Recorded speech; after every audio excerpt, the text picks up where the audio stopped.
الحمد لله الذي أحيانا بعدما أماتنا وإليه النشور. الحمد لله الغني الأفضل الذي لا يسأل عما يفعل وكل من سواه يسأل. اللهم لا سهل إلا ما جعلته سهلا وأنت تجعل الحزن إذا شئت سهلا. يا ربنا سهل لنا ما نريد ونجنا يا ربنا مما نخاف من فضلك يا لطيف. أما بعد، والصلاة والسلام على أشرف الأنبياء محمد بن عبد الله صلوات ربي وسلامه عليه. السلام عليكم ورحمة الله وبركاته. Nsoko okutenda Allah subhanahu wa ta'ala akoze nteekateeka efaanagana ng'eno. Atuzukusiza Allah subhanahu wa ta'ala nga newankubadde omuntu ayinza okugamba nti nze otulo tumbula. Waliwo akaseera we kaabaddewo nga tewali amanyi ki kigenda mu maaso mu nsi. Abikola bw'atyo Allah subhanahu wa ta'ala kubanga yakuteerawo ekironga kyambalo. Mwanattu yekka Allah subhanahu wa ta'ala yatasumagira, wabula ebisigadde byonna bitonde binafu ebituuka ekiseera ne bikoowa nga birina kubeera nga biwummulamu. Kyenoonyeemu Allah omusiime kubanga alina bangi abakufaanana nga balina n'ebirungi ebisinga by'olina, naye nga Allah subhanahu wa ta'ala takkiriza bave mu masuuka ge bayingidde nga baagala. Yakikoze Allah subhanahu wa ta'ala ng'era bwe tukakasiza ddala nti tewaliiwo ayinza kujja njuba gye yabadde agiwummuza Allah n'agizza gy'etambula ng'edda. Yabikola Allah subhanahu wa ta'ala ng'ekibimukozesa ayagala kutulaba nga tumusiima. Ngera bwali nti Allah subhanahu wa ta'ala bw'ateekawo n'atuleka ffe nga tuli balamu nga waliwo bajjeemu omukka, yani Allah subhanahu wa ta'ala basse naffe balese nga tuli balamu, atunoonyaamu kimu Allah, atunoonyaamu kulaba nga tumusiima, tumwebaza nga tukiraba nga kyengera gye tuli. Amanya gange nze Mustafa Muyingo, wakitibwa Allah subhanahu wa ta'ala akkiriza akyatuwaddeyo ka chansi tulabaganeko. Wiiki eziyise obadde olwanagana na kuzaayo baana b'oku ssomero. Wiikendi eno kkiriza tubeeko kye twerekereza nga tukiwaayo ku lw'abaana baffe, abaana baffe be tuweerera nga Salaamu Charity. Ate nga nakugamba nti Salaamu Charity kitegeeza muntu gwe. Salaamu Charity kitegeeza muntu gwe nange. Nanti ffe abakoze ebinene tuli ekataku eyo bajula kutwebikka. Salaamu Charity bajula kugyebikka. Abantu b'ekatakwi bw'ogamba nti Salaamu Charity bajula kutweyalira ne batwebikka. Olw'ebinene bye tukoze twagenda wane kumpi wane Mukono mu district Erwennyonyi wano mu district y'e Mukono. Allahu akbar walillahi alhamdu. Nomala ogenda awo n'oyogera ekigambo Salaamu Charity, bonna bayimirira ku atiz nanti bamanyi Salaamu Charity ebinene bye bakoledde. Naye ng'oluvannyuma lwa wakitiibwa Allah subhanahu wa ta'ala, nze naawe ffe Allah subhanahu wa ta'ala bayisizaako. Abaddu baali eyo ng'ekitundu kyonna amazzi tekirina. Allah subhanahu wa ta'ala n'akozesa abantu. Allah subhanahu wa ta'ala yalibadde asobola okubawa amazzi mu mbeera yonna gye yalibadde ayagadde, wabula n'asalawo n'akozesa ffe.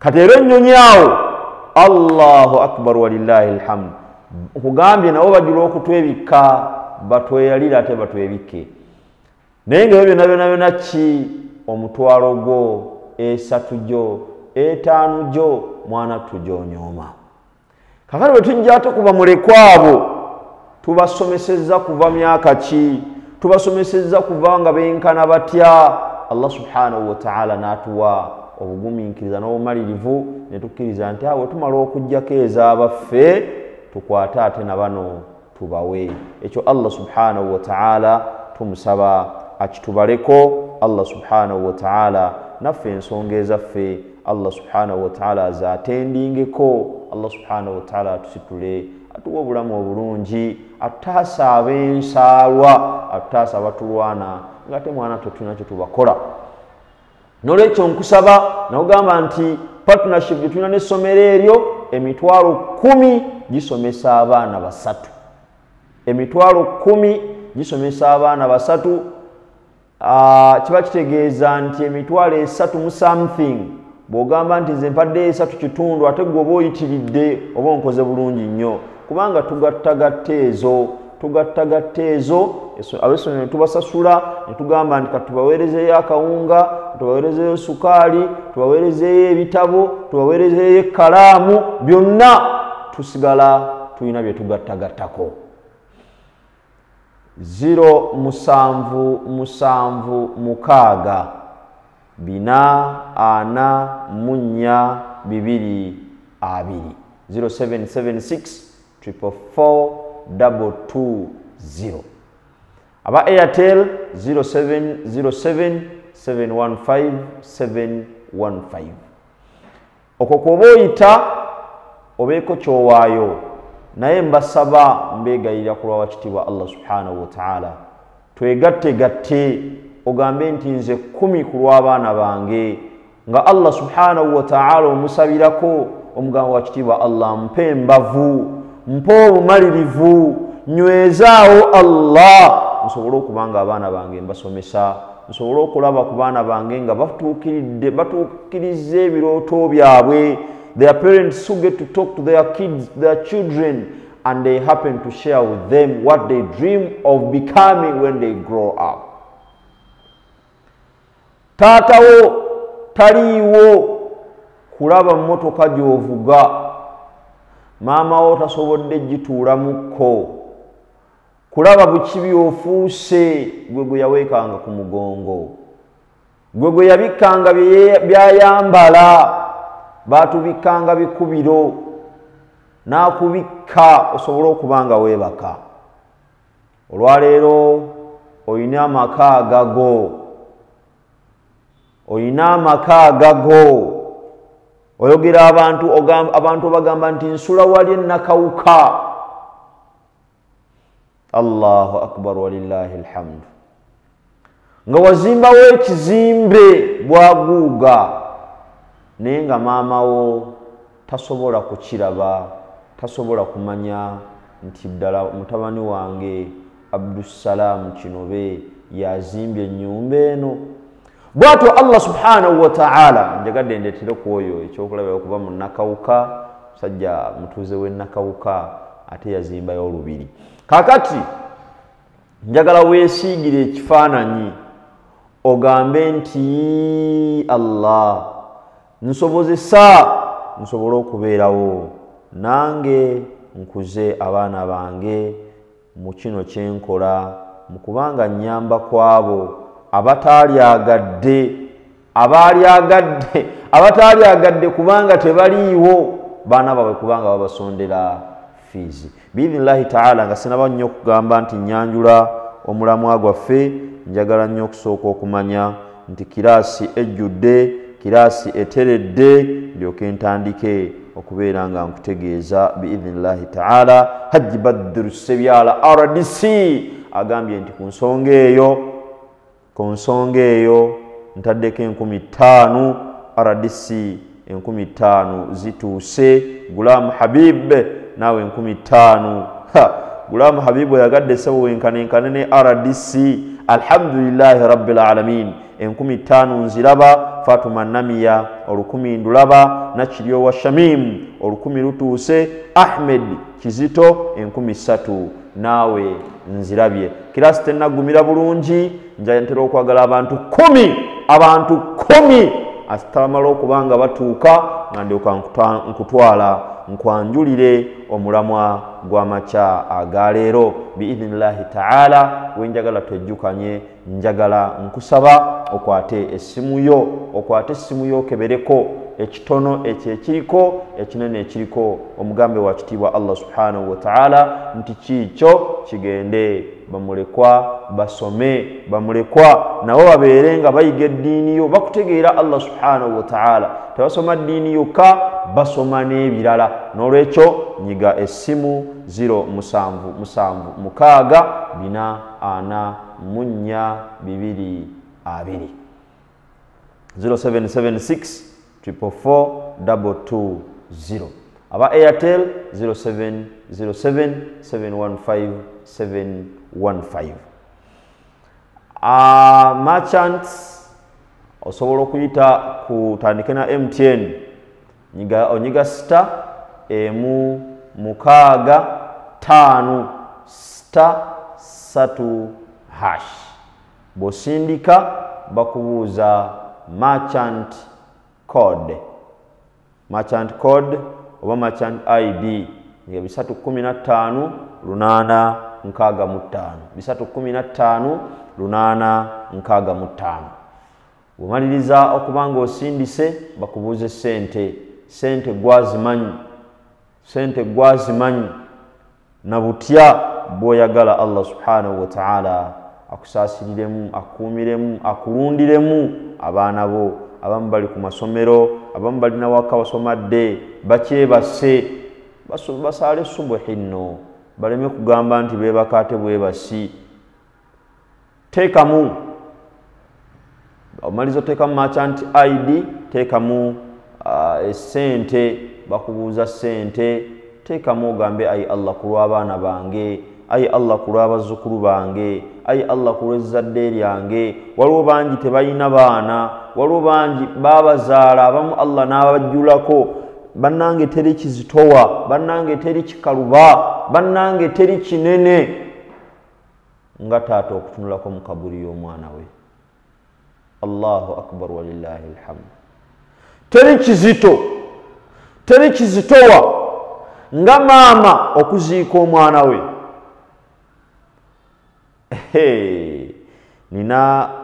Nabadde ku mutimbagano nendaba taata nga ayogera ne mutabani we, yazaala omwana n'afuna kansa. Omwana bw'afuna kansa, Allahu akbar walillahi alhamd, n'anyumyamu naye n'amubuuza owulira otya? Kana Allah ndoza keya taata gye bakawadde bambi nga kali bold, nga gamba I feel good. God, do you curse God giving you cancer? Weevuma Katonda okubanga yakuwa kansa? Nikagamba no, I don't curse God because I know he loves me. Bigambo byabadde biyitirivu nnyo nga nkimanyi Allah njagala. I am a special person, I'm a special kid. Naye ngera kirabika abazadde bajjanga bamuteekamu, you are a special one, oli wanjawulo. Omusajja muziga ne gamuyitamu agamba nti kale singa nze ayina kansa oyo nga gwe tomuyina, I wish God could make me have the cancer you have such that you get the free life I have. Kubanga you get to look at yourself ngolabya gwe emyaka owangaddewoko neno okatunuulira bwetyo abaana baffe bwe tubatunuulira, agenda n'afuna obulwadde bw'aba afunye, no imagining obulumi bw'alimu, n'ogamba kale singa nze ayitamu ekyo kyayitamu nga ye ali bulungi nga nze bwe mpulira bwe ndi. Bannange, that's how far a parent's love goes. Kati ate mwaba balinanga mwabaziika la ilaha illallah muhammadun rasulullah. Mukwano gwange omu yannyumiza n'aŋŋamba nti taata we ng'akyali mulamu yamukubiranga essimu n'amugamba nti Fatima ng'obuze, ngamba munnange daddi emirimu nga munnange ne bw'ojja jangu ondabeko, ne bw'ojja buzzi n'ondabako, ne bw'ojja buzzi n'ondabako bulabi. Naye olwaleero ng'abinyumya nno n'amaziga gamuyitamu nga naye olwaleero mpulira nga nakuze, ebyali bimmalawo luli tebikyammalawo, obudde katimba nabo, naye taata takyaliwo. Taata takyaliwo. Namuteeka dda wansi mu ttaka n'ekinnya kye kyasobola kutunulamu, namuziika. Olabye, oyinza otandika obbirowoozaako nga buyise, naye ng'oba oli awo we yabeererawo tewafuna budde kumanya nti kyengera ky'olina obunene. Abange eyo nayonna ŋŋendayo nga mbateekateeka, mbasaba tubeeko kye tukola ku lw'abaana baffe. Ninzeeyo abaddu abagamba nti nze emitwalo 5 ngisobola, emitwalo 6 oba okutte ku 2, emitwalo 10 abasatu oba obakutte, oba ogamba nti nze emitwalo 10 giijo, emitwalo 6, kale katugambe nti 6 giweerera 2, tugambe nti 10 abaana basatu biidhinillahi taala. Gwe atasobodde kwata eyo osobola okugamba nti nze omutwalo nsobola okuguwaayo, omutwalo gusobola okugula ebitabo, omutwalo gusobola okugula kilo za kawunga, omutwalo gusobola okugula omuti gwa sabbuuni biidhinillahi taala. Nsaba munyige amasimu gammwe, ebitono ebyo ebiriko tubijjeko nga tugambirako Allah subhanahu wa taala. Biidhinillahi taala nga bwe nkyabateeze nkyabalinze, njagala twejjukanye ku bigambo bya wakitiibwa Allah subhanahu wa taala. Nabadde nsoma suratu Nuhu, wakitiibwa Allah subhanahu wa taala. Nuhu alayhi salam, Allah subhanahu wa taala yamutuma eri abantu. Bw'amutuma eri abantu be, emyaka gyali mingi ng'abakoowoola, emyaka gyali mingi nga Nuhu akoowoola abantu be. Naye emyaka egyo emingi Nuhu gye yakoowooleramu abantu be, abakkiriza baali ba mu lubatu, yani baali batono nnyo, abaayanukula omulanga gwe.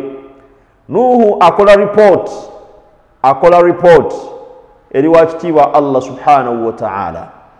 Awe tujja oluufu nti mukamaawo waabangako kyakutuma kyonna kyali kyava dda ng'olina okudda n'omukolera report, n'omuyinfoominga bitambudde bitya gyakusindise. Nuhu akola report eri Allah, amugamba nti wa inni kullama da'awtuhum litaghfira lahum ja'alu asabi'ahum fi adhanihim wastaghshaw thiyabahum wa asarru wastakbaru istikbara. Nuhu aripotinga eri Allah, amugamba mazima nze buli lwe nabakoowoolanga, buli lwe nabagambanga okukkiriza obuluŋŋamu olyoke obasonyiwe ebibi byabwe, bassanga ennwe zaabwe, zino z'ennwe mu matu gaabwe, nga tebaagala kuwulira bye mbagamba. Wastaghshaw thiyabahum, ne basula n'engoye zaabwe ne bazeebikka, tebaagala kundabako. Wa asarru wastakbaru istikbara, ne balooka beekuza olwekuza oluyitiridde. Thumma inni da'awtuhum jihara, kyenakola ne ntandika kubanga nfutte mukalakaasa, ne mbayita nga mbayita mu lwatu, mbakoowoola mu lwatu.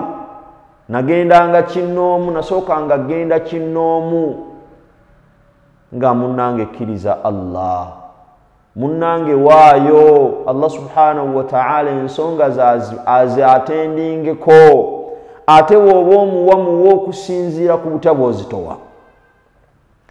Nensalawo nentuuka kati nga njogera openly, ayagadde okubitegeera abitegeere, atayagadde kubitegeera Allah subhanahu wa ta'ala netumusabira Allah ayimutegeeze. Thumma inni da'awtuhum jihara, oluvannyuma ne mbakoola mu lwatu. Thumma inni a'lantu lahum wa asrartu lahum israra. Thumma inni a'lantu lahum wa asrartu lahum israra. Nate oluvannyuma ddala nze ne mbategeeza mu lujjudde era ne mbayita. Kugamba yatandika n'enkyama ne kibanga kyagaana wakitiibwa Allah subhanahu wa ta'ala n'abaleetera okubanga n'abagezesa oluvannyuma lw'okubanga baajeema omukowooze azze abakoowodde ne bagaana okukkiriza. Allah n'abaleetera obwavu, Allah n'abaleetera enjala, Allah n'abaleetera abakyalo ne balekerawo okuzaala. Allah subhanahu wa ta'ala n'akaza emigga. Olwaleero embeera gy'owangaaliramu eyinza ofaanagana bw'etyo. Ne weetunuulira gwe omusajja yalinamu ku ssente nga zigenze zikendeera, gwe omusajja yali alina abaana bo ng'abaana abakyala, omukyalo oyinza okubeerawo ng'ekigaana okuzaala. Oluusi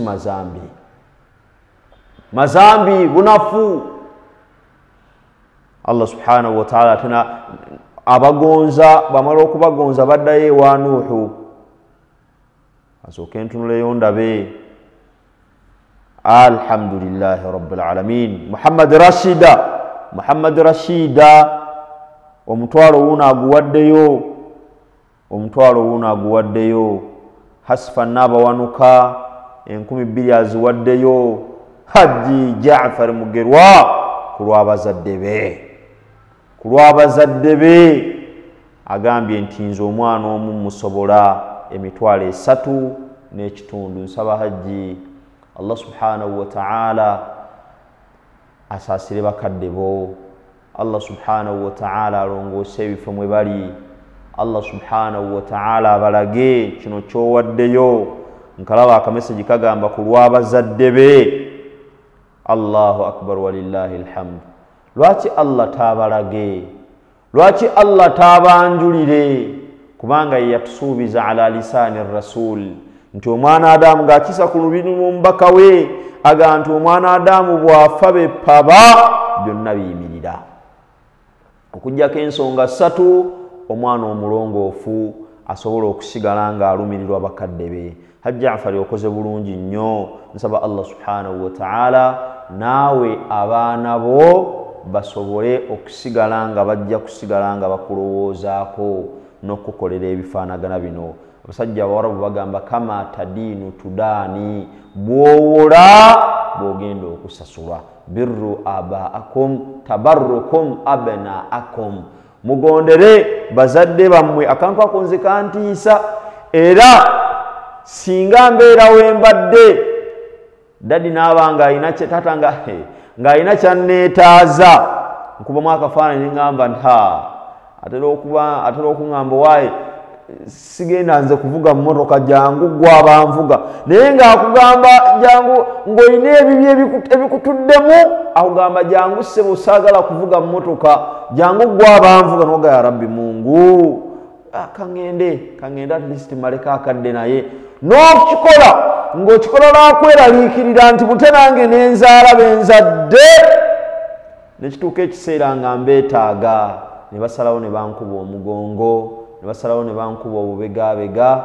Fala taqul lahuma uff wa qul lahuma qawlan karima, nga nti togeza n'obagamba ebigambo eby'okubejjako, yogeranga nabo ebigambo nga bya ssimba, ebigambo ebisaanidde. Allah subhanahu wa ta'ala tumusaba abatwanguyize, ate Allah subhanahu wa ta'ala abakadde baffe abakyali abalamu Allah abongera obulamu obulungi, abafa Allah subhanahu wa ta'ala teeka ekitangala mu kabuli zaabwe. Ayi Allah longoosa we bali n'akafunayo wensatu ekitundu omu.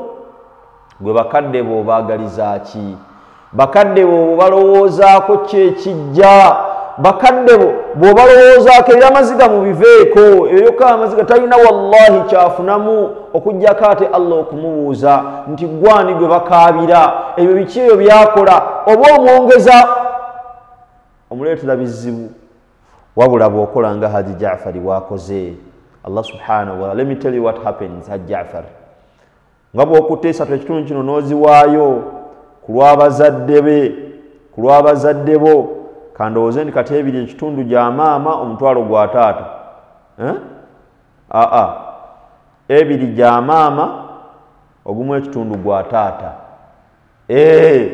Andi Allah Nabbi sallallahu alaihi wasallam ayaga nti bamubuuza nti ani gwe tuba tusinga okubanga twagala nga maama, ogwokubiri maama, ogwokusatu maama, ogwokunana alyoka agamba taata.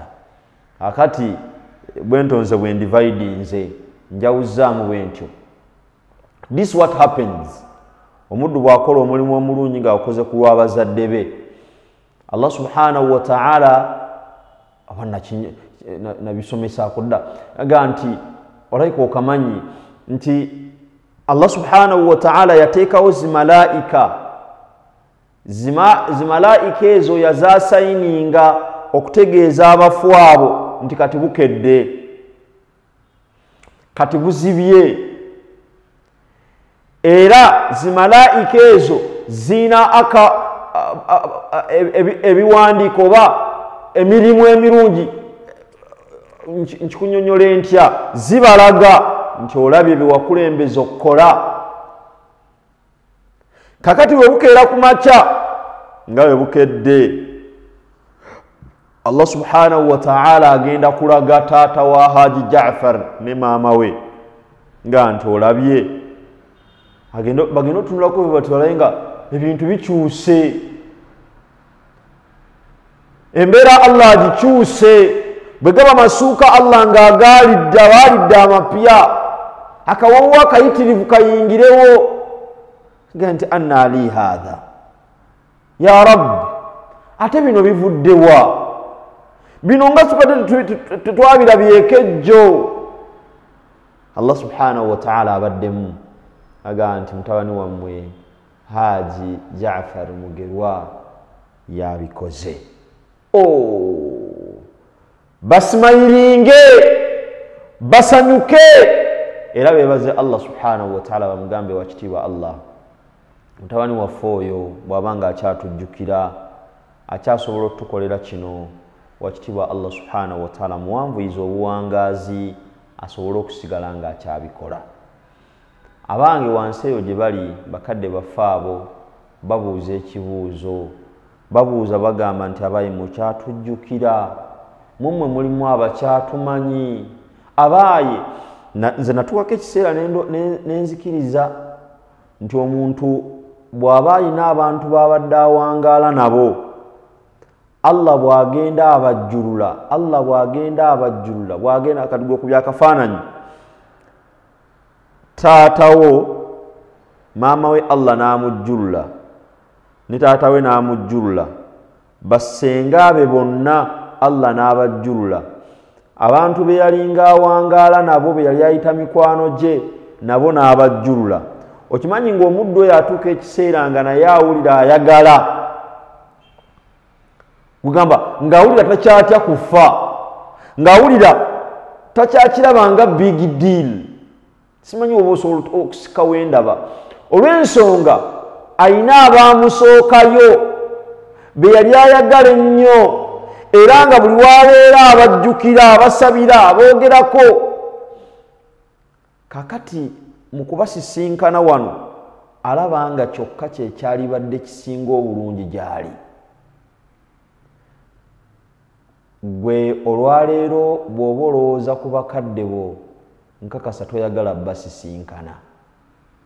Bye bigambo oba nvudde ku mulamwa gwange, bye bigambo Jibriilu bye yagamba Muhammadu sallallahu alayhi wa sallama ekiro Muhammadu kye yagenda mu makbara, yagenda mu limbo afunye obunafunafu, afunye okufa kwa Nabbi sallallahu alayhi wa sallama kwava ku butwa bw'omukyala eyabawa obutwa nga bagenda mu lutalo lw'e Khaybara, ne basahaba be yali nabo sallallahu alayhi wa sallam, era ne baziika abamu. mbu yabawa obutwa nga ayagala kulaba oba oli nabbi wa Allah obutwa obwo n'abuterekayo eyo. Era Allah subhanahu wa ta'ala yatandikira omubaka sallallahu alayhi wasallama gye yabuttukiza n'abeera nga Allah subhanahu wa ta'ala amuleetera okuba nga ava mu bulamu bw'ensi. Wawe njagala bw'atandika okunafuwa agenda mu makbara okulambula abagenda e Madina. Makbara erimbe eyo mugimanyi, it is as old as that. Bw'atuukayo Jibrilu najja amugamba ya Rasulallah, Allah antumye nti obulamu bwo bugenda kukomekkerezebwa, naye aŋŋambye olina choices bbiri. bw'oba oyagala Allah subhanahu wa ta'ala asobola obukuwanvuyiriza n'akuleka obulamu ne buba buwanvu, n'akuteera eriziki, n'akuwa ssente nga nnyingi, naye ekitali ekyo n'ambuuza ate oluvannyuma lwabyo naga nti era Allah abajja kutwala nga njagala nnyo okugenda okulaba Allah, nga njagala nnyo okugenda omusisinkana nga baasi.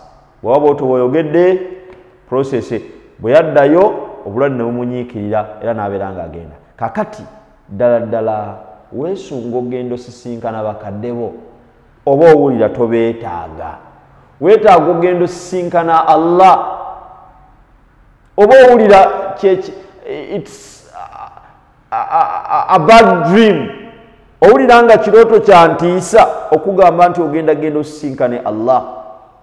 N'olwekyo mbasaba biidhinillahi ta'ala tubalowoozanga ku bakadde baffe n'abaana baffe.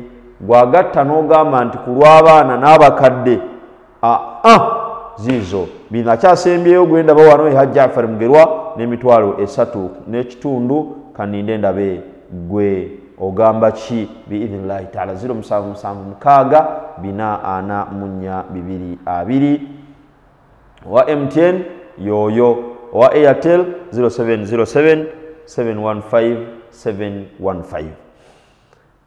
tuli ku aya za wakitiibwa Allah subhanahu wa ta'ala eziri mu suratu Nuh.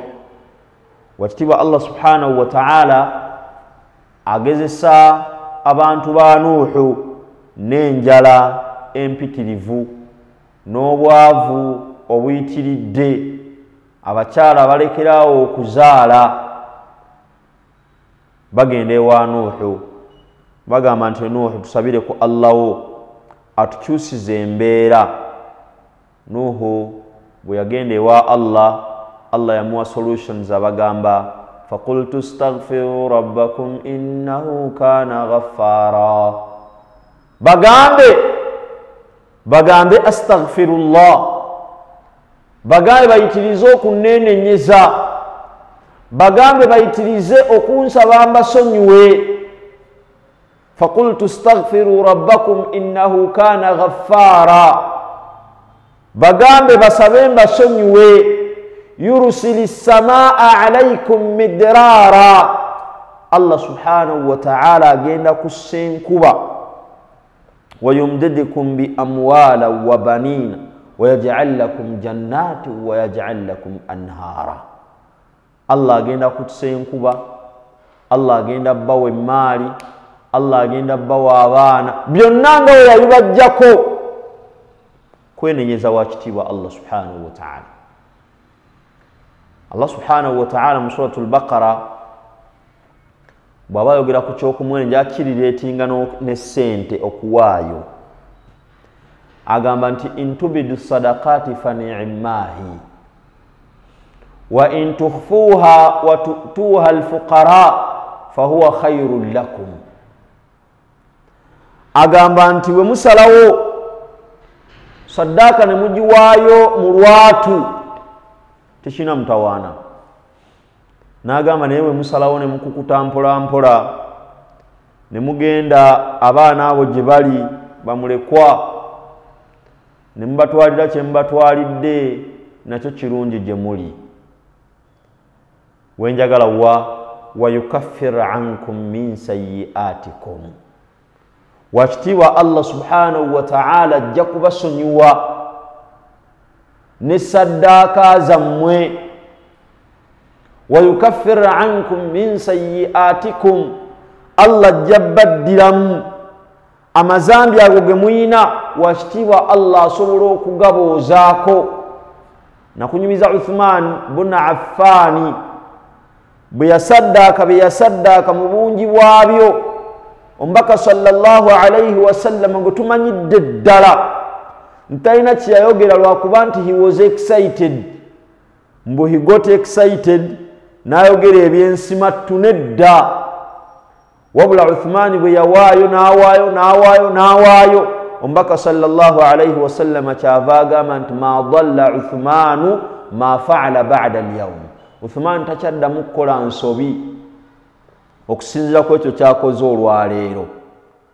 takyabuze Uthmanu ebyo biwedde takyazzeemu kuseerera naye ng'akozesezza ssente n'olwekyo nkusaba biidhinillahi ta'ala gwagamba nti Hajjafari Mugerwa bw'aba awaddeyo ali mitwalo 3.5 siinayo mukyala agobagobako Rashida Muhammad Rashida yalinga agezaagezaako okwesimba mu Haji Jaafar ndaba wano Idrisa Kigozi naye 2,000 aziwaddeyo tusobola okubanga tuwaayo ne tusiringa bwe twawaayo Sunday ewedde tusobola okuwaayo okusinziira ku biki bye tumwagalamu Allah subhanahu wa ta'ala. Allah subhanahu wa ta'ala bwe tunaamwenenyereza bwe tunaamusaba otusonyiwa bwe tunaamwegayirira Allah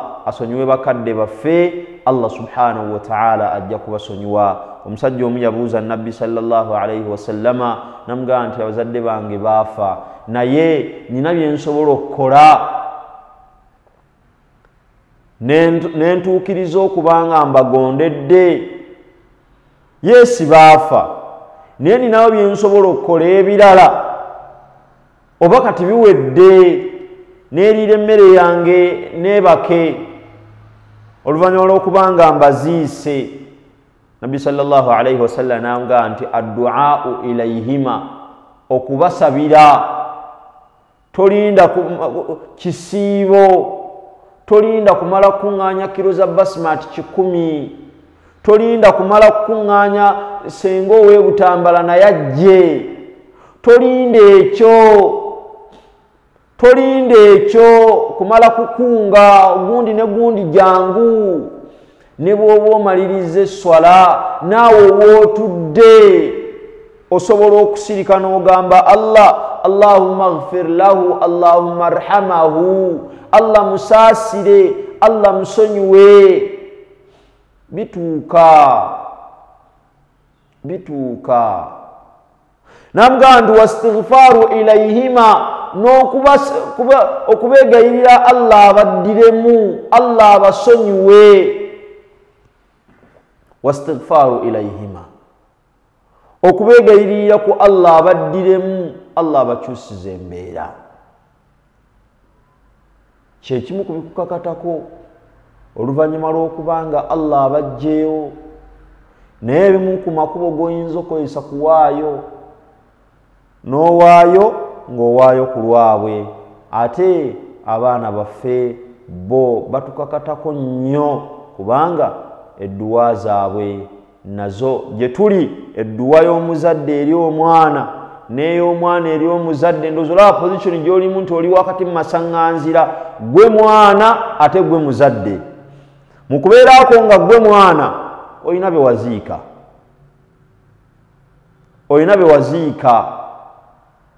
nga babo mwe wava bakakatako ebbanga lyonna okwegayirira Allah abasonyiwe.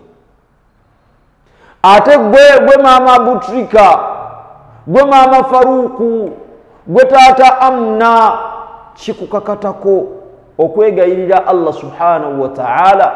Abutrika Allah amuwa obukuumi gyali Allah amuwa okufokasinga mu byagenda okusoma Allah subhanahu wa ta'ala amufuwa emikwano emirungi bwe njogera Abutrika ng'oteekawo omwana wo ekyo kikakatako gwe ng'omuzadde kubanga omwana yandifuna ebiguruupu ebiyinza okumuleetera obuzibu bitya.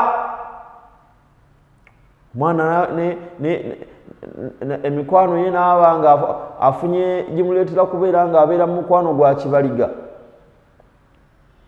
Mwana n'atwala luutu eyo. Aya zino gye zikka wansi, Allah subhanahu wa ta'ala amala okulaga abantu ba Nuuhu kikyayinza okubawa singa baba beenenyezza, ababuuza nti ma lakum la tarjuna lillahi waqaara, mubadde kimmwe obutasuubira mu Katonda kitiibwa kimujaamu. Njagala kukikubuuza, ma lakum la tarjuna lillahi waqaara, mubadde ki abatawa Allah, abatassa Allah mu kitiibwa kikimugwana, abatateeka Allah, abatawa Allah mayinja ge. Ma lakum la tarjuna lillahi waqaara, mubadde ki abatatikira Allah, abatateeka Allah mu position zimugwana. Waqad khalaqakum atwara, eyabatonda nga abayisa mu mitendera. Waqad khalaqakum atwara, Allah subhanahu wa ta'ala yabatonda nga abayisa mu mitendera, nobeera ekisaayisayi, nobeera ekinyamanyama, waqad khalaqakum atwara. Abuuza alam tarau kaifa khalaqa Allahu sab'a samawatin tibaqa, abaffe temulaba ngeri Katonda bwe yatondamu emizingo gy'eggulu omusanvu, in layers, first heavens, second heaven, third, fourth, fifth, sixth and the seventh. Alam tarau kaifa khalaqa Allahu sab'a samawatin tibaqa وجعل القمر فيهن نورا وجعل الشمس سراجا, n'abateramu ettaala omwezi bwe bukwata bwe buti ng'omwezi lijja ettaala nga libalaga. Kati bukedde Allah aleese omusana. وجعل القمر فيهن نورا وجعل الشمس سراجا wallahu ambatakum minal ardi nabata. Oyo gwe mutassa mu position ze, gwe mutalabanga ebinene byonna asobola okubibakolera. Allah asobola okufuula omwana wo minisita, Allah asobola okufuula mutabani wa pulezidenti w'eggwanga lino, Allah asobola ositula mutabani wo n'amusinza we wakoma, Allah asobola ositula muzzukulu w'oyo n'amusinza gwe w'okomye, singa Allah subhanahu wa ta'ala omuteeka mu position ye. Byonna yabibajjukiza nti wallahu ambatakum minal ardi nabata, era Katonda yabamereza ebibala okuva mu ttaka. Thumma yu'idukum fiha wa yukhrijukum ikhraja, bw'alimala n'alibazzaamu ettaka, bw'alimala Allah agenda dituzaamu. Tumusaba Allah subhanahu wa ta'ala asaasire bakadde baffe be yalizzaamu edda. Allah asaasire bakadde baffe be yazzaamu mu ttaka edda, yalibazzaamu dda, bamusisinkana dda. Allah subhanahu wa ta'ala abaye sibalaba simanyi networka yange oba 0-774-442 0776 444-220. Neraliikiridde nti eyinza oba networka yange naye nga sibalaba. Biidhnillahi ta'ala tujje tuweeyo. Ali ku toopu ye Haji Jaafar Mugerwa n'emitwalo 3 n'ekitundu, addiriddwa Rashida Muhammad obara Muhammad Rashida n'omutwalo 1. Bwentyo bwe nkyatambudde, alhamdulillahi rabbil alamin. Nsaba tukwate essimu zaffe tubeeko bye tuwaayo. biidhnillahi taala. Si network munnange mulayika muzze mwewambye bwewambi kubanga ndawo wano wuno atayipinga leero nga mwewambye sibalaba naye biidhnillahi taala. Sofia wuno azze mawejje Sofia 50,000 ku lw'abaana be ku lw'abakadde be wakitibwa Allah subhanahu wa taala basaasire ayi Allah n'abaana awateekemu omukisa 0776 aba Airtel 0707715715. Sofia mawejja ayongeddeko agambye nedda bukibanga kirimu abaana n'abazadde kanteekemu ogumu ekitundu. Barakallahu fikum. Yali mu kyokubiri. Awo nno ntandise okubanga mbalaba mujje tunoonye fiizi z'abaana abo bwe bataasome society y'obusiraamu yegenda okubanga efuna obuzibu. Mu mbeera ey'enjawulo njagala kubaako message ey'enjawulo gye mpisaawo. Abaaye tulina omumanyi wa Salaamu TV, omumanyi wa Salaamu Television. Omumanyi wa Salaamu Television mujje mwewandiise ebirabo biyitirivu nnyo than before. Nti luli twabeeranga waawo nga major prize tuyina hijja. That was last year. This year omumanyi ayitiridde nti ebirabo bingi kubanga webanga bigendera nga byonna binene nga bigendera paka namba 4 nga nti waliwo emmotoka, waliwo hijja, waliwo ettaka, waliwo ennyumba, waliwo la ilaha illa Allah Muhammadur Rasulullah, waliwo pikipiki, waliwo bannange bingi kyeza bigendera paka ku namba 5. Hati namba mbajja kugamba nti londako kyoyagala. Gamenti nze njagala nnyumba, gamenti nze njagala hijja, gamenti nze njagala mmotoka. Olaba emmotoka wetugiwa namba 4 emmotoka tukomekerenga tugiwadde namba 4 kubanga namba emu oyagala ki? Nti njagala mmotoka. Namba emu oyagala ki? Njagala hijja. Namba emu oyagala ki? Njagala nnyumba. Kakati ebirabo bingi era mu mbeera ey'enjawulo tuyina ne program egenda okulaninga tugiyita Road to Makkah. Twagala ffe abasigala wano e Uganda tusigale nga tulinga abali e Makkah. Buli yenna yali agenzeeko e Makkah nkakasa bulungi, you got to salivate. Bw'olaba abagendayo amabbabbanyi gadda otandika okuwa obufaananyi nga muli e Makkah, nga muli e Jidda, nga muli Luddawa, nga muli e Muzdalifa, nga muli ogamba otandika okuba obufaananyi ga laba bannange. So tujja kubanga byonna biidhnillahi taala tubiraga wano ku lutimba olw'emirembe era mu mbeera ey'enjawulo tukoowoola bonna abasobola okubanga bateekamu sente mu nsonga eno. Bangamba companies zitwala abantu e Makkah nti osobolera ddala okujja n'ogamba nti njagala coverage bwe n'abantu abantu. Kirina emigaso mingi nti abasigala eka okubanga basigala bawuliziganya balaba abantu baabwe. So kakati biidhnillahi taala gwe omulabi wa Salaamu TV hijja ogenda girabira Uganda. Ate osigale ng'olaba abantu bo abanaaba bagenze. Awo wembasabira mugende n'ebitongole ebiri naffe nga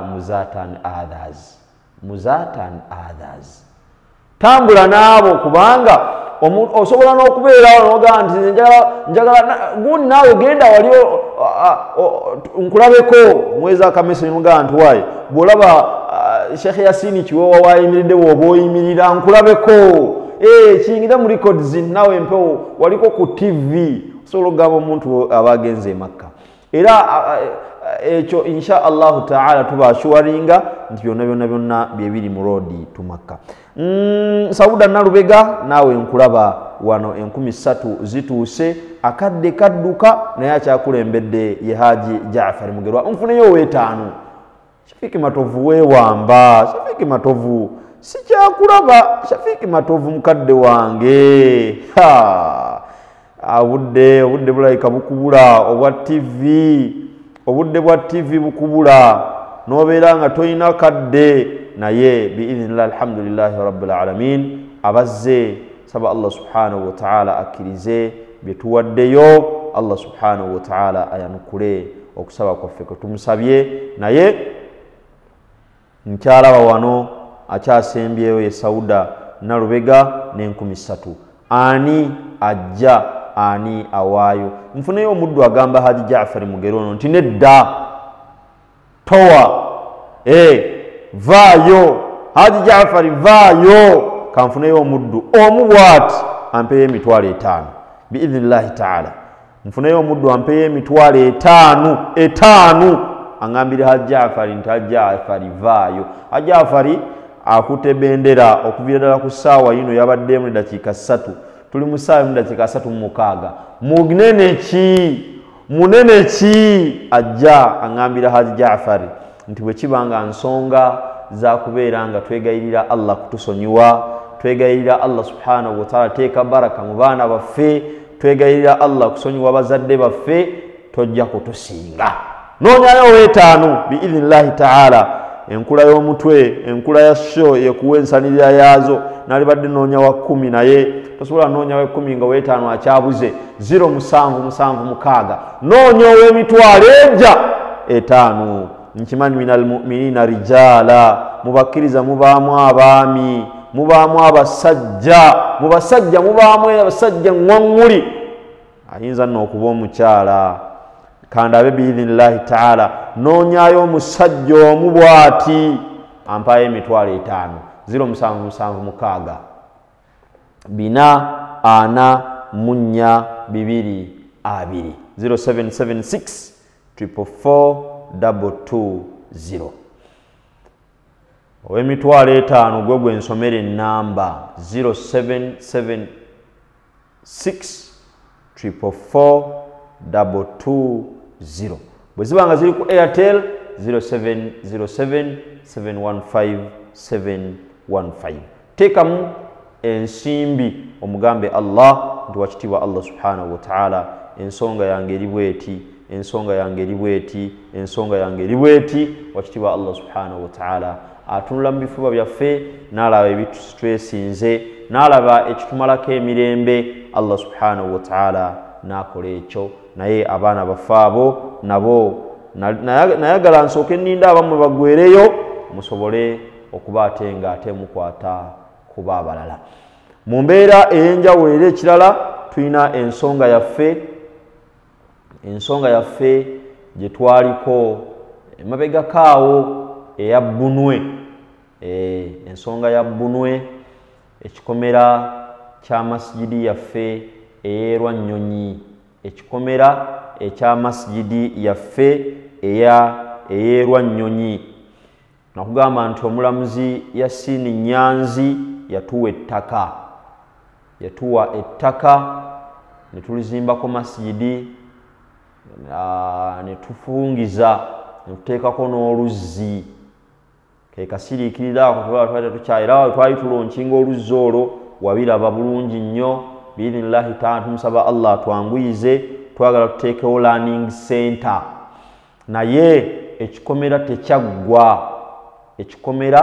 tekyaggwa twagala ettaka lyaffe tulimaleyo bulungi biidhnillahi ta'ala twali twakiyisa mu famire form twasalawo ensonga eyeyite mu famire nti Haji Jaafari agambe nti nze Haji Jaafari ne famire yange yonna ne bakadde bange nkutte emitwalo 10 gigende ku Bunwe eyo ensonga eyo tejja kuyita wano ku mpewo njagala kuwa nnamba eno biidhnillahi ta'ala gikubeko omugambe nti nze Aisha famire biidhnillahi ta'ala nindaamu omwezi gugweko emitwalo 10 nja gikuwa 0702 eno toteekako sente wabula ojja ziteekako nga mumaze okwogera ya mukyala Aisha Shatra 0702 988 0702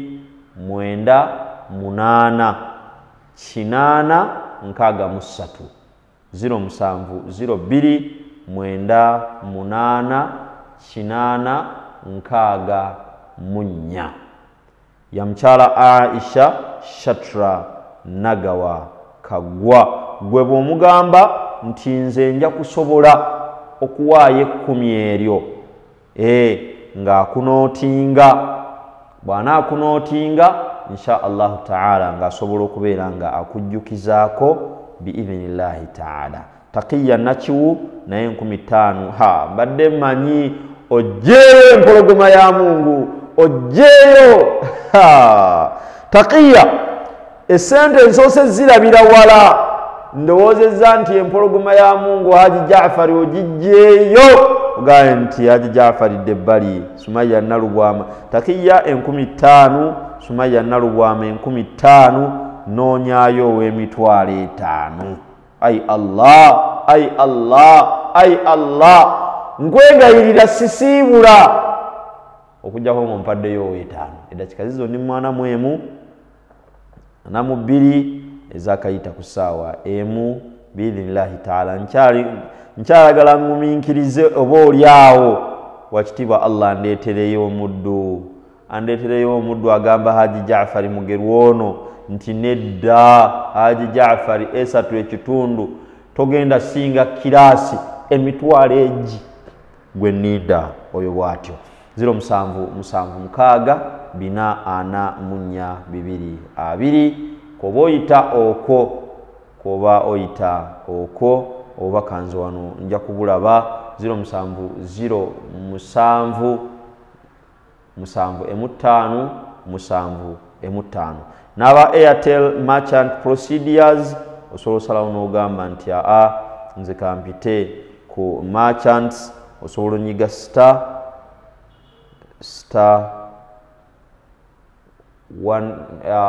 MTN *165*3# noonyaayo ow'emitwalo 5 omubwati, ow'emitwalo 5 omubwati biidhinillahi taala. *165*3#. Bw'osindika bakubuuze merchant ID. Merchant ID 315-865 315-865. Bw'omaliriza okusindika bakubuuze sente teekamu emitwalo egi. Ogambe Nalubwama ono nti ziro ebuzeeko Nalubwama. Mugambe Nalubwama nti ziro ebuzeeko. Bw'omaliriza okusindika ng'otaddemu sente bakugamba select mobile money, that's option 1. Option 1 bw'omaliriza bakubuuza MTN pin yo. Eyo ye confirminga nti byokoze obikoze kyeyagalire. Then n'aba Airtel onyiga *185*9#. Osindike. Bw'onaasindika bakubuuze merchant code 43-42-989. Sindika. Bw'ovaawo bakubuuze sente. Enter amount, teekamu 5 gyo, teekamu omutwalo gwo, teekamu ezifaanagana ng'eza Nalubwama 15,000. Bw'omaliriza bakubuuze reference, teekawo nti abaana bange. Teekawo abaana bange, teekawo bazadde bange mu reference awo. Teekawo ensonga lwaki owaddeyo. Bali wansi leero Sande ffe twamanyiira oluusi tulya akava kali akatuufu nti ngenda batwalako leero out, tebajja kufumba ewaka. Gamba ffenna weetuli ewaka kaligwende tusale embuzi ku faamu tulyemu tujjemu kibumba kyokka. Nga nti leero Sande tugenda kulya kino, maama gyali wansi eyo, taata gyali wansi eyo, jajjaawo Hajjati Safina Najinda gyali wansi eyo. Allahumma ighfir lahum, Allahumma aafihim, Allahumma akrim nuzulahum. Tebakyasobola kubirya. Wakitiibwa Allah yabadisconnectinga n'obwo obulamu. Wakitiibwa Allah yabubajjako. Wakitiibwa Allah indefinitely. Wakitiibwa Allah subhanahu wa ta'ala yabubajjako. Ebyo yabikola bw'atyo Allah, era bw'agenda obikola ne ku ffe. Bwe yabikola ku bo, bw'agenda n'obikola ku ffe. N'olwekyo biidhinillahi ta'ala tubaweereze ebyabwe nga bwe tuweerera abaana bano basobole okuba nga basoma, basobole okuba nga nabo tebakwatibwa nnaku nti kale singa naffe taata waffe yaliwo oba oli awo twaliridde kaceere. Ekigambo ekyo kiba kinene, kiba kinene nga Allah subhanahu wa ta'ala ffe atuwadde obusobozi obusobola okuba nga tubagulirayo akaceere. Kiba kinene nga Allah subhanahu wa ta'ala atuwadde obusobozi obusobola okumuweerayo fees asome. Kinene. Nakugamba nti wonoonya wano e Kampala essomero erisobola okugaba nti emitwalo 10 lisomesa abaana basatu, oyinza odinoonya ne libula. Emitwalo 10 gisomesa abaana basatu liri luddawo eryo, si kyangu. Kibaza naye yakitukolera mu mbeera ya Wasseruganda, mbeera ya Busiraamu, mbeera ya kulumirirwa. N'olwekyo biidhinillahi ta'ala tukkirize twanukule omulanga. Obudde bungoba naye ndaba wano alabika ow'ettaano wuuno atuuse, tannajja. Masituula birungi yazze 0 zibuzeeko 2 okubeera nga ajjayo Haji Jaafari ne renji nga nnene, naye nga masituula birungi. Barakallahu fikum kikyowaddeyo. Nsaba Allah subhanahu wa ta'ala akkiriza baaye. Allah subhanahu wa ta'ala bw'ati bwakkiriza leero tutambule, musaba Allah akkirize bye tuwaddeyo. Allah subhanahu wa ta'ala asaasire bakadde baffe. Allah subhanahu wa ta'ala atulongoseza abaana baffe abaana abo, they are to carry on our legacies. Be bagenda osigalawo kyobola nze njagala nnyo, nsaba nnyo Allah subhanahu wa ta'ala asaasire Haji Hussein Kyanjo. Haji Hussein Kyanjo yategera kye bayita omwana. Wallahi Haji Hussein Kyanjo yategeera kye bayita omwana. Atya ojja kuŋŋamba nti sebo ffe tetubategeera. Abaana be bonna be yazaala yabatuumanga amannya ago. Hadija Hussein Kyanjo, first born mu mwannyinaze yamutuuma Hadija Hussein Kyanjo. Nga lwaki kikyayagala ngenda kuvaawo abaana bano be bagenda okusigala nga bandimu, ngenda sigala nga ndi mu baana bano. Kakati nze nyiigira nnyo omuntu Aisha agenda kuŋŋamba kati naffe sebo kyogamba betwazaala tubatuuma amannya gaffe Abutrika Muhammad Aisha Nagawa. Abutrika bino by'omutaddemu omukwano gw'omulaze n'okwogera naye. Omwana children abaana they learn through mistakes. Ensobi ezo mukirizengereze ku Abutrika bazadde nti Abutrika bw'akola ensobi maama nota mu disowninga, taata nota mu disowninga, wabula n'okkiriza n'otuula naye n'omugamba Muhammad ekyo kye wakoze kikyamu. Tewalikoze bw'otyo. Omulundi omulala nsuubiza ntogenda kukikola. Ebyo byokola ebyo Abutrika bw'anaabeera ne baabadde nabaganze maama owange yaŋŋamba. Bw'anaagamba maama owange agenda bategeeza Rukayya, abagenda ategeeza gwe Aisha. naye abazadde olwaleero abaana mwagala abasomesa bokka bye baba bakola omulimu nga nti agenda ku ssomero bakutereeze. Abaana baffe bakuyise ku ssomero omwana akoze ensobi. I disagree with this. Omwana akoze ensobi ku ssomero ngamba nti you flog him in front of other kids. Mumumpe wano mukubire wano, mumumpe wano ng'odira paredi ng'omwana omukuba ng'omuswaza. Abaana bagenda okudda bagenda osigala ng'awangaaliramu, you make him or her inferior in front of them. Let them do mistakes, correct the mistakes. Than okulowooza musimanyanga bwe nnaamukubira mu baana kikyamu. Those are ancient things, bikadde ebyo. So to concluding nga tubagamba nti abaana tunyiikire okuba nga tubasabira, tunyiikire okubeera nga tubeegayirira Allah. Ffe bazadde baffe bayinza okuba nga si bazadde baffe, kale bazadde baffe wanga nsabira nedduwa gy'asinga okunsabira nsabira gaggawala my dad edduwa taata wange gy'asinga era bano omuntu abanga ngaggawadde temunkwatibwa ensaalwa. My dad keeps on praying for me to become the richest that he thinks I should become. Angamba nsaba Allah okugaggawaze, nsaba Allah subhanahu wa ta'ala okakasa edduwa ya mukadde wange taata wange ansabira kugaggawala. Ngamba Mustafa nsaba Allah akugaggawaze, nsaba Allah akkirize ng'owuwo omusabira ki? Omusabira kuba mwavu. Nsaba Allah subhanahu wa ta'ala fenna atumalire.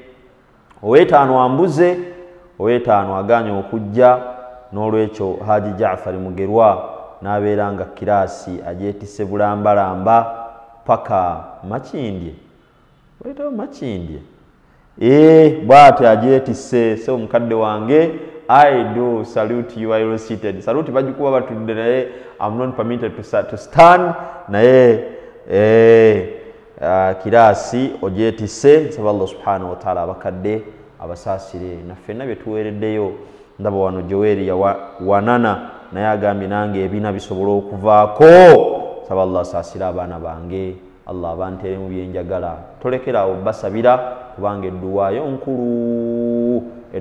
nkulu nnyo. Nabbi sallallahu alayhi wasallam yatugamba 3 da'awati mustajabat, edduwa za mirundi 3 zaanukulwa. La mani'a lah, tezina jiji. Nagamba da'watul walid liwaladihi, edduwa y'omuzadde eri omwana n'ey'omwana eri omuzadde. Kiba kitegeeza nagambye nti ffe twafuuka dda tuli mu masaŋŋanzira, tuli baana aye tuli waliwo atali mwana, buli omu yenna mwana kubanga olina bataata bo.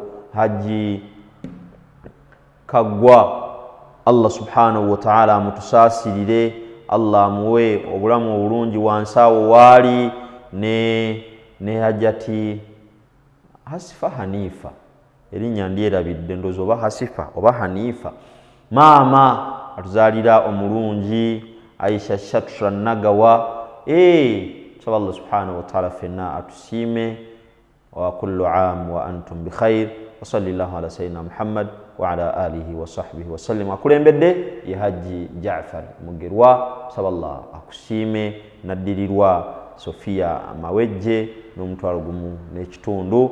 Abawaddeyo mwenna mulevuze muweereddeyo. Nsaba Allah subhanahu wa ta'ala akkirize. Wa sallallahu ala sayyidina Muhammad wa ala alihi wa sahbihi wa sallim. Nze Muyingo Mustafa nkoze ne taata Fahim Akram Lure ne Aisha Shatra Nagawa. Assalamu alaikum wa rahmatullahi wa barakatuh.